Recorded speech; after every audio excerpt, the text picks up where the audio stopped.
Wa'lam, ketahuilah oleh engkau, annal Qur'ana, sesungguhnya Quran, huwa al-bahrul muhitu, lautan yang sangat luas. Wa minhu tustakhraju jawahirul ulumi, dan dari Al-Quran dikeluarkan mutiara-mutiara ilmu. Wa nafaisul fuhumi, dan pemahaman-pemahaman yang berharga. Wa man futiha lahu tariqul fahmi fihi minal mu'minin dama fatahuhu, barang siapa yang dibuka oleh Allah baginya jalan kepahaman fihi pada Al-Quran, minal mu'minin, dari kalangan orang beriman, dama fathuhu, maka senantiasa Allah bukakan, tidak ada habis-habisnya. Jadi orang yang dibukakan kepahaman Al-Quran itu tidak ada habis-habisnya, karena Al-Quran itu ditafsirkan tidak pernah habis sampai hari kiamat. Maka oleh karena itu kalau kita lihat tafsir Al-Quran itu panjang-panjang. Kemarin waktu kami belajar di Yaman, kami berjumpa seorang ulama, saya namanya muda masih. Kata beliau, aku sudah susun tafsir sekarang sampai 70 jilid dan baru setengah Al-Quran.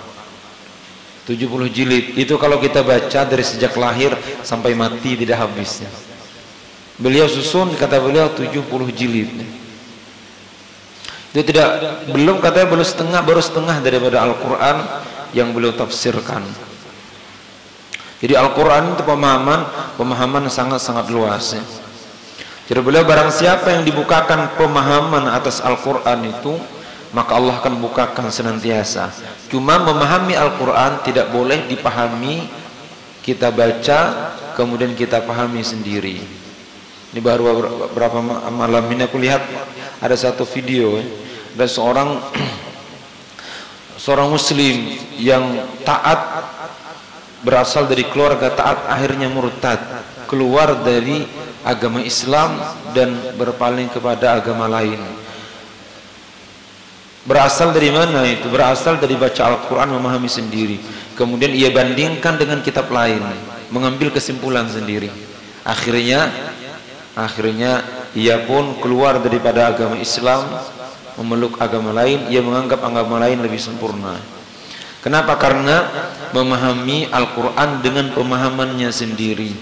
Nah, kita dengarkan dari kitab-kitab usul-usul tafsir bahwa tidak kurang daripada 15 cabang ilmu yang harus dimiliki bagi orang yang mau menafsirkan makna daripada Al-Quran.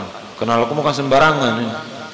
Surat edaran bupati saja kita bisa salah paham, apalagi kalau dengan Al-Quran. Karena Al-Quran itu ada maknanya, makna sharih yang tidak perlu tafsir, dan ada Al-Quran yang perlu ditafsirkan maknanya. Harus memahami asbabun nuzul Al-Quran, apa sebab turunnya ayat Al-Quran, paham nasih dan mansukhnya, yang mana di Al-Quran yang nasih yang menghapus, yang mana yang telah dihapus hukumnya, dan lain-lain. Paham ilmu sharaf, ilmu nahwu, ilmu mantik, ilmu balaghah, ilmu mustalahul hadis ya, kama asbabul wurudul hadis, dipahami semuanya baru orang bisa menafsirkan Al-Quran. Wa tamma nuruhu, dan sempurna cahayanya, wa tasa' ilmuhu, dan luas ilmunya. Maka oleh karena itu Imam Muhammad Mutawalli Sya'rawi, beliau tidak mau menamai tafsir beliau dengan tafsir Al-Quran. Beliau katakan khawatir Sya'rawi. Khawatir itu buah pikiran ya. Khawatir itu bahasa khatar, jamaknya khawatir. Bahasa kita juga khawatir. Jadi pikiran kita hasil buah daripada pikiran beliau. Tapi beliau kan memang ahli tafsir yang diakui di zaman kita.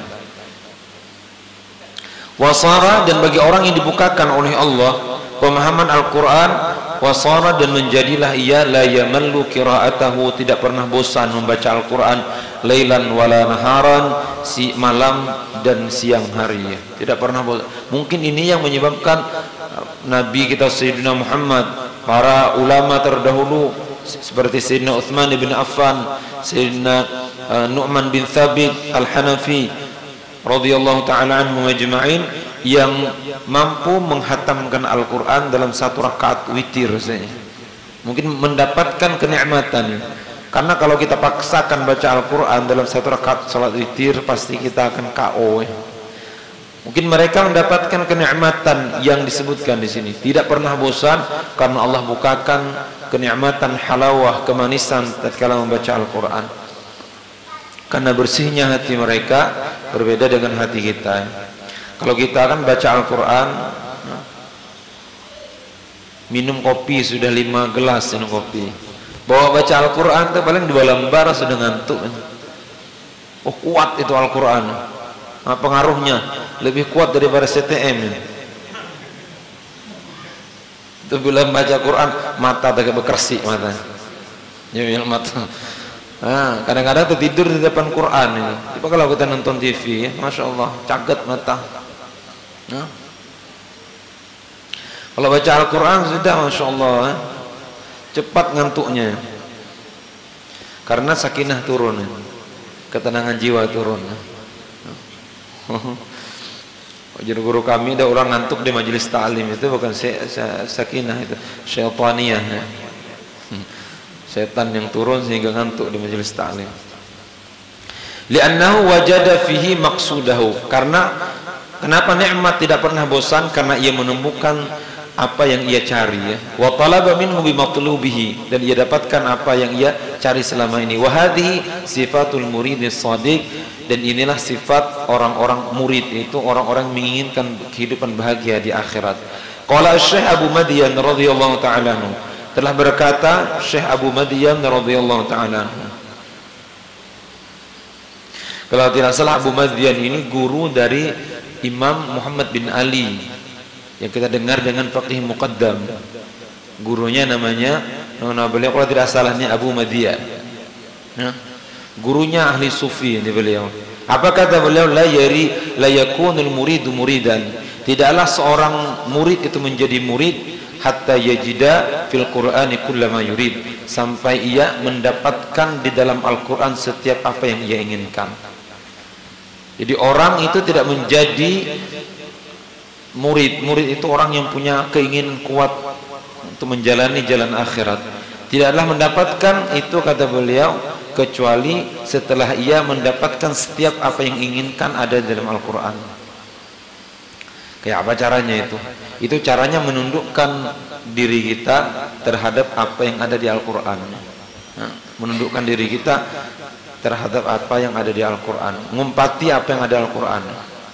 Karena pertanyaan dalam kubur nanti kan pertanyaan, wa ma imamuka, siapa imammu? Itu pertanyaan dalam kubur. Jawabannya kan, jawabannya Al-Qur'anu imami. Tidak ada yang hebat daripada Allah ini. Mana ada orang ulangan jawabannya diberitahu. Allah diberitahu berdahulu itu. Soalnya diberitahu, jawabannya diberitahu. Ini soalnya, ini jawabannya. Nanti ada pertanyaan dalam kubur begitu, wa ma imamuka, apa imammu? Jawabannya Al-Qur'anu imami. Apa makna imam itu? Imam itu panutan. Kalau orang sembahyang berjemaah, kalau imam ruku, ya harus makmumnya harus ruku. Tidak boleh makmum sujud. Makmumnya harus ruku, ya. Kalau imam baca Fatihah, ya didengarkan baca Fatihah. Komando imam jam Allahu Akbar, ya harus tunduk. Walaupun yang imam ini RT, ya, kemudian yang makmumnya presiden, harusnya namanya imam harus diumpati. Jawab presiden, nama aku lah, bawahanku ada, bawahan pemerintahnya, hilang harga diri. Ya. Tidak mau kalau jadi imamnya harus diumpati. Ya, di imam harus diumpati. Dan nanti pertanyaan dalam kubur itu begitu tuh. Wa ma imamuka? Jawabannya Al-Qur'an imami. Siapa yang bisa jawab? Orang yang menjadikan Al-Qur'an imamnya dalam kehidupan. Jadi Al-Qur'an itu panutan dalam kehidupannya. Kalau sudah katakan qala Allah taala, nah sudah tunduk ya. Allah berfirman, ya sudah. Ya, sudah taslim ya kepada apa yang difirmankan oleh Allah. Akalnya sudah ia buang.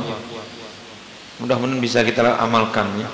Bisa patuh terhadap apa yang diperintahkan oleh Allah di dalam Al-Qur'an. Al-Qur'an itu sama juga hadis Nabi kita Sayyidina Muhammad itu juga Al-Qur'an. Karena apa yang dikatakan oleh Rasulullah itu hakikatnya wahyu daripada Allah.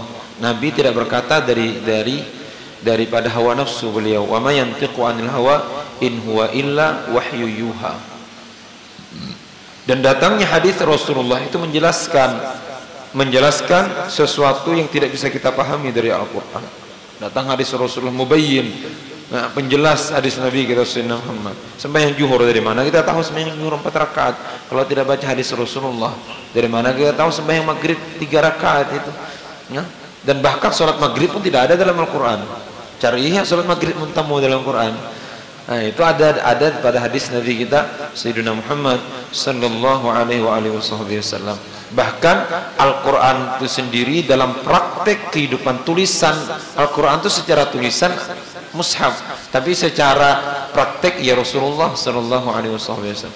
Maka Sayyidatina Aisyah tatkala ditanya akhlak Rasulullah, maka jawaban beliau, ujar beliau, kana khuluquhul Qur'an. Akhlak Rasulullah itu 100% yaitu Al-Qur'an. Kalau hendak melihat Al-Qur'an berjalan, ya lihati Sayyidina Muhammad sallallahu alaihi wasallam. Kalau tidak Nabi kita, mana bisa kita baca Al-Qur'an? Ya, kalau tidak Rasulullah, tidak bisa kita baca Al-Qur'an dengan lisan yang dibaca oleh Nabi kita Sayyidina Muhammad, ya. Oh, kalam Allah itu bila sautin wala harfin, kemudian diucapkan oleh Nabi kita sehingga kita bisa baca, ya. Sehingga kita bisa baca firman Allah Subhanahu wa taala.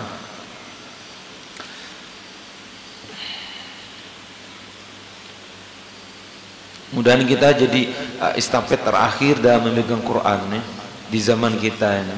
Kan Al-Quran itu turun menurun di mana diletakkan, dimuliakan oleh Allah, ya. Di mana diletak di Lauhul Mahfuz jadi tempat paling mulia. Kemudian dikirim lewat Jibril jadi malaikat termulia.